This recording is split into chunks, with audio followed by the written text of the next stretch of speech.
Computer. Boom.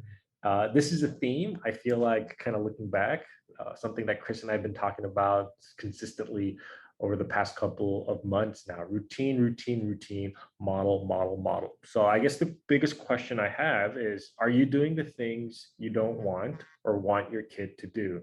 So that includes idle time, relaxing, and this is both negative, right?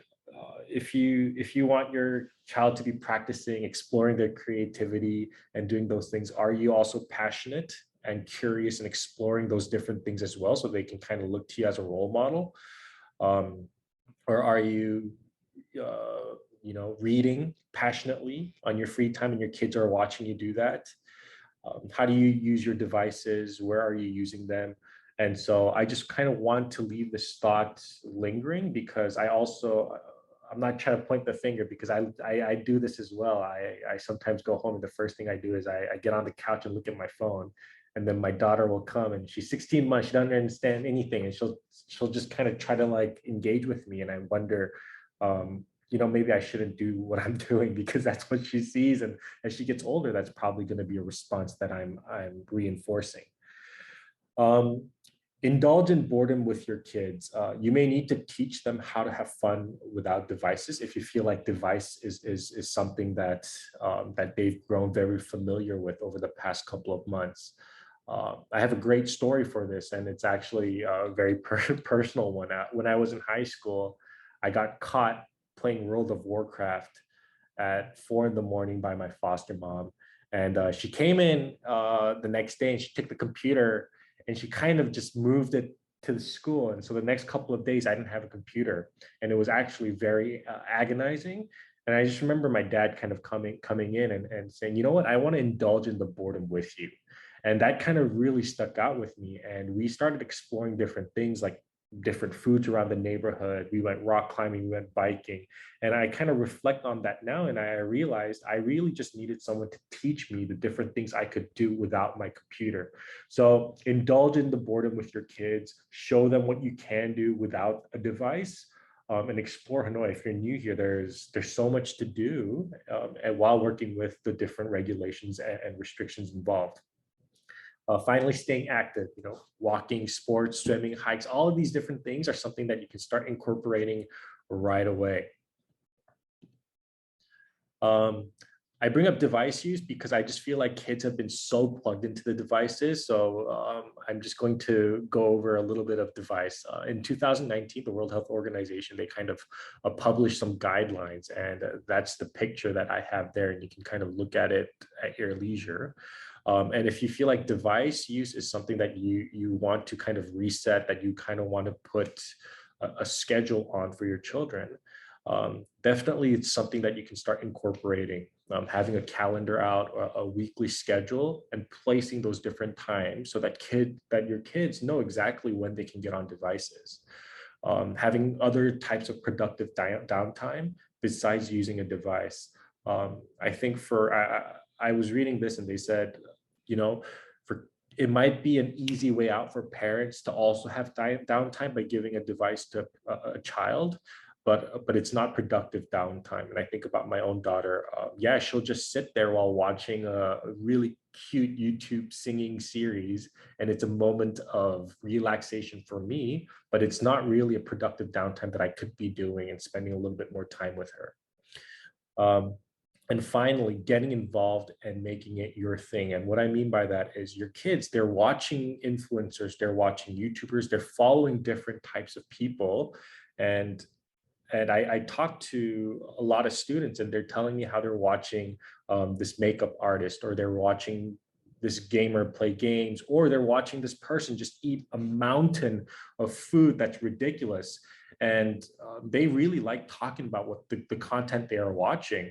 And so make it your thing with your kids. Become a little bit more involved, and try watching these things with them to see what they're doing, and then make it your thing. And it can be a time for you to bond together, and maybe that will get them more involved, to be like, you know what, I want to watch this with mom, so I'll watch it later when we can. And so getting involved can also be a process of shifting that mindset of something that they're doing on their own. I really had fun making this slide. I was laughing a little bit because kids are really strong advocates. They have a really good sense of justice, and they are master negotiators when it comes to certain things. And so I think about situations like, but like let's say Jimmy has an older brother, but John gets to stay up late at night. Oh, but you do this, but you said that I could. And so they're constantly advocating. They can constantly, even if they're not saying it, I'm sure they're thinking it. And so, well, I did the dishes. Well, I read my book, so now I get to do this. So it's trying to avoid that whole mindset of, or giving them that space to say, well, that's not fair.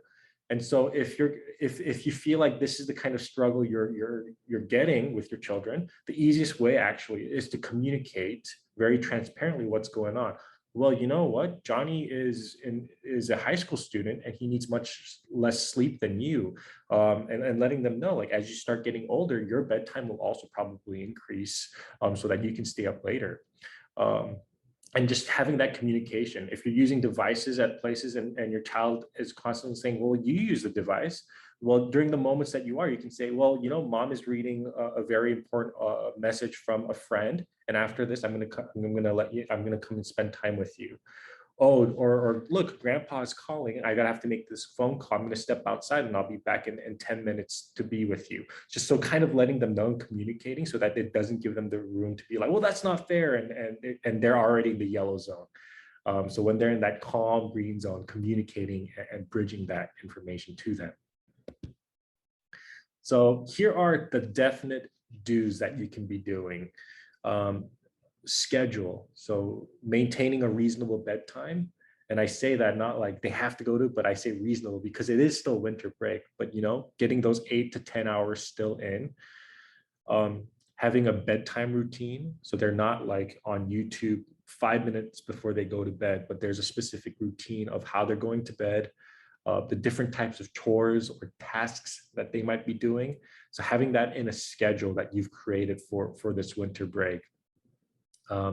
Breakfast is a big thing. I feel like I think about my childhood. I don't think I ever got breakfast during the breaks because I wanted to sleep in, I would miss out. But breakfast is also a great routine setup in general because it kind of landmarks, oh, this is the start of the day. So not forgetting breakfast, making sure they're getting the nutrients for that throughout the day.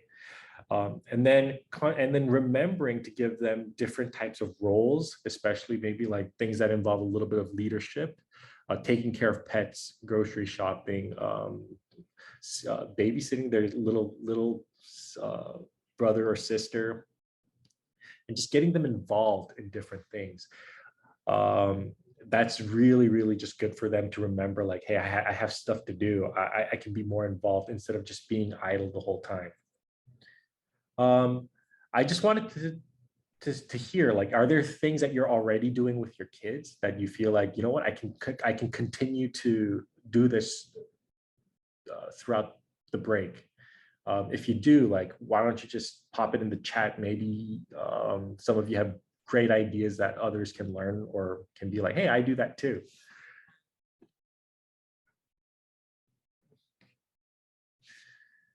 Thanks, Chris. Bedtime routine is key, even on vacation. Yeah, I think even for Eliana, who's only 16 months old, bedtime routine has not changed. It's exactly the same as when she was 11 months old, and it just helps her stay consistent. And prepare early. So the things that I've just shared, all of these different things, you can continue to, or you can just start them now at the start of the break.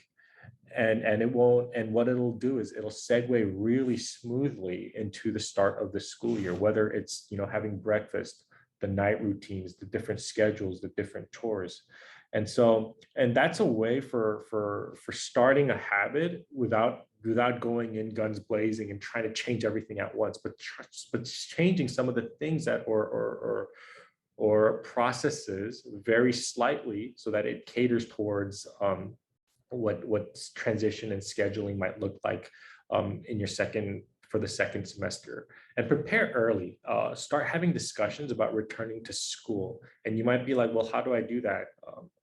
And here are some tips. So instead of being like, hey, you got to get prepared, you got to pack your bags, maybe like a couple of days, you can start having discussions like, hey, you know, let's go shopping for supplies. Let's get a list going. Like, what did you need last semester? So instead of kind of forcing it, but getting them involved into that thought. A study space. Hey, you know what? You studied in the kitchen or you studied in this bedroom. Like, do we want to shift things around? Was the light good?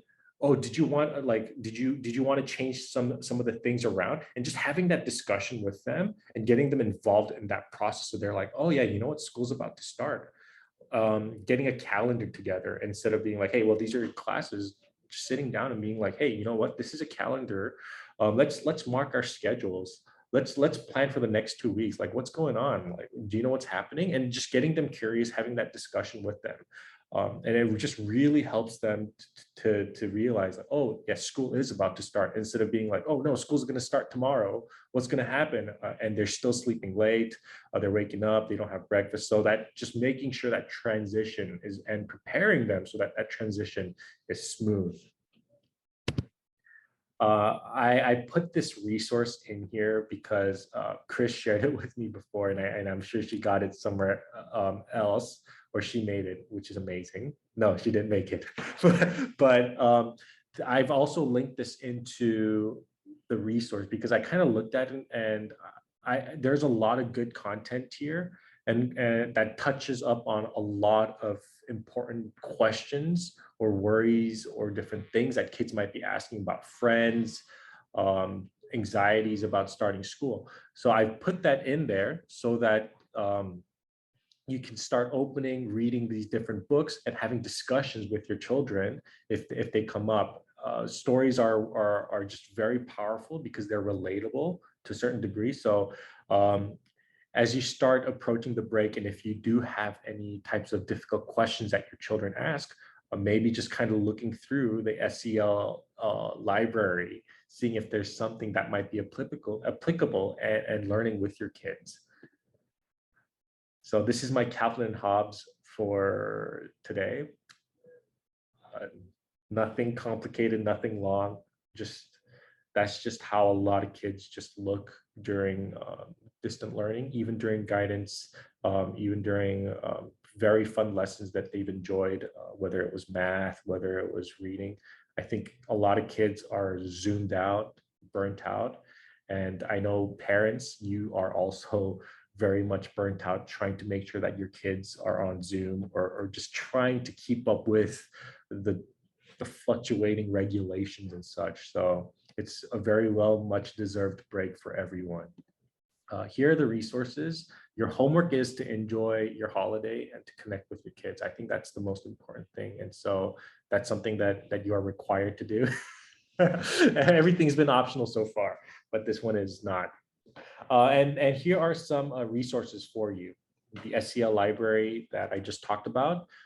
Parental control on devices is just a YouTube video that kind of takes device setup for parental control to a next level. There's like an actual little box that controls everything. And so if that's you, I've actually put a link.